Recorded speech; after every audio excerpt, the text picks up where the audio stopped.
Hey friends, sorry for the late upload. As you can tell, I'm not Marcos, so it is Tuesday, but it's not Marcos Tuesday. Marcos will be here covering me on Friday, as I mentioned in my last video, and I'm on the handheld camera. I do apologise, but my camera doesn't seem to be working. Okay, so this week we are talking about things that we enjoy that may not appeal to others, and something I really enjoy and something that I do get slated for, and something I've mentioned even last week, is Final Fantasy X.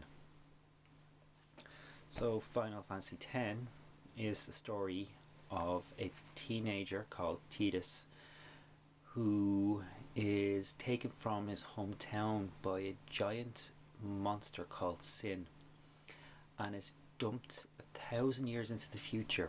He meets up with an Albed girl called Riku. Albed are a race of humans who believe that technology is the future. Technology is what makes us who we are.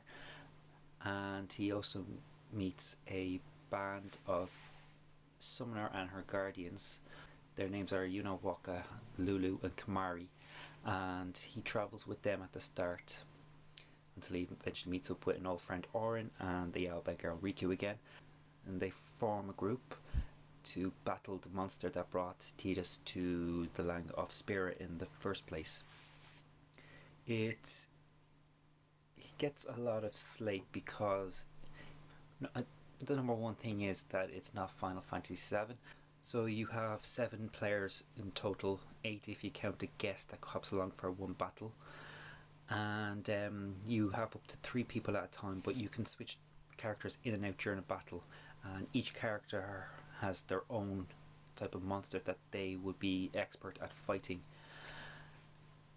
There is a couple of scenes in the game that annoy a lot of people. There is one scene in particular called the laughing scene, and people slate it because they see it's not belonging in the game. But if you've actually played the story from beginning to end, you'll see that the laughing scene actually plays an important part later in the game when there's a flashback, and the main character Tidus, everything in his head comes together with what actually is going on, all the secrets that's been kept from him. The game's characters all have strong backstories, and a lot of the backstories aren't revealed until towards the ending of the main story, such as Orin, who has the strongest backstory out of everybody, and it is revealed very early on in the story that he actually has done this pilgrimage to kill the monster Sin 10 years before the start of the game. As well as the monster Sin, there is a humanoid antagonist who does appear, and he pops up every now and again to annoy the party. It is not revealed who he is at the start of the game. He makes an appearance as the villain about halfway through. He does appear in earlier scenes, so if you haven't played the game, I'm not going to spoil that, but he can be such an annoying villain, and he has the ability to kill Eunice summoned monsters, which happen to be called Aeons, by the way. I don't think I've mentioned that. Now, if you haven't got a PlayStation 2, but you do have a PlayStation 3, they recently re-released it for the PlayStation 3 and gave a HD graphics, so I would recommend it if you're getting it. Now, because it's on the PS3, it now has trophies, and I'm doing bits of the game that I've never done before. There is a side quest which results in the unlocking of one of the hidden weapons in the game, which I'd never complete because I found it too tedious, but there is a trophy for it now. And the quest is to dodge 200 lightning bolts in a specific area of the game. Now, it may sound easy when you think of games like Mario, where you just press the button and jump.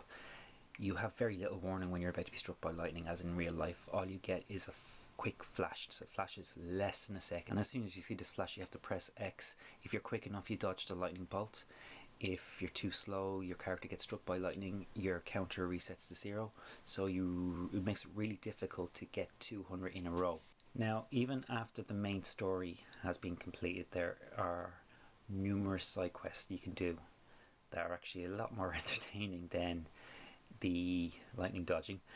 The main one in the game is called Blitzball, which is kind of like an underwater rugby. The Blitzball works with teams of 6 characters, and you can actually go around the world and recruit new characters to your team. So you effectively become not only the player, you become a coach as well. There are other side quests in the game, but they involve spoilers, so I won't go through them all. Okay, so I'm going to call it quits there. Sorry about the shaky camera. I'm having major technology issues today. Computer crashing, camera on the computer not working, and of course the battery dying as I'm recording. So I'm going to stop it there. I'll be back again soon. Until next time, friends. Bye.